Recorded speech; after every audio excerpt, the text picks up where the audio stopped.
stimulating. But I wanted to just mention a bizarre footnote to American history that you don't hear talked about much, and I want to ask you how true this is.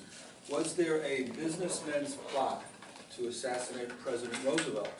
That a cabal of conservative businessmen got together, and they had a general in place. They mentioned that. Okay, I have a late, question. so I didn't hear. All right, yeah, the Smedley affair, right? Okay, Yes. thank you. I have a question, not a statement. I do not understand why there was no discussion in the mainstream media during the election between Kerry and Bush that Kerry, the one good thing Kerry has done in his life is sent an investigation into the money laundering, which got rid of the Bank of Crooks and Criminals International, which is a bank that W, his opponent, had invested in. And I mean, to me, that implies what? What's the question? I mean, how can all of the media not have dealt with that during that election? I didn't see it. I think they made good explanations of why that happens, the mechanisms for that.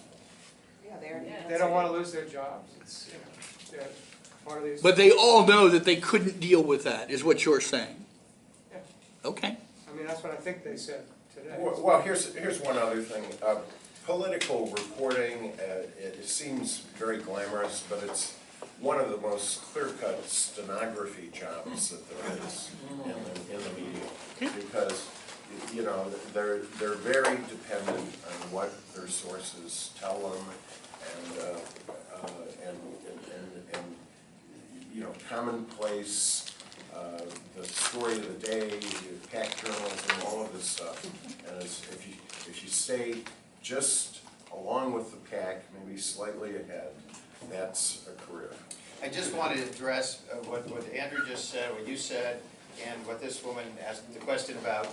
The reality is that most people do not understand different types of journalism. And what you see on the internet, a lot of that I don't consider to be journalism. It's people. Talk to me about what it is that I'm seeing on the internet, because I think that's people, not asking me what I see and which is excellent, and taking up the same things you're taking up. A lot of folks Google things, and they put together, they connect a few dots, and they post something on it. And they may or may not be right, but the kind of work we're talking about takes months or years. You have to travel, there are expenses, you have to find sources, you have to physically find documents. It's very, very difficult work to do. It's very technical.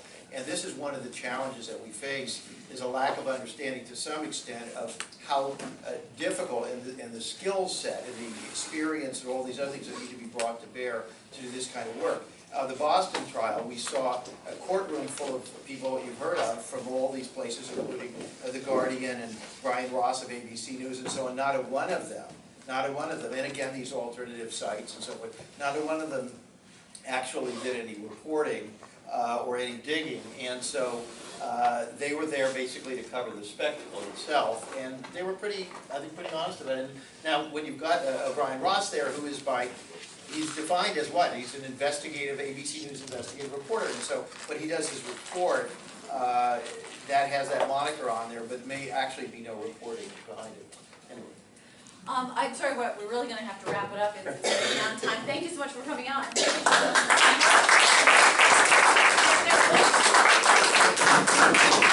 We have books.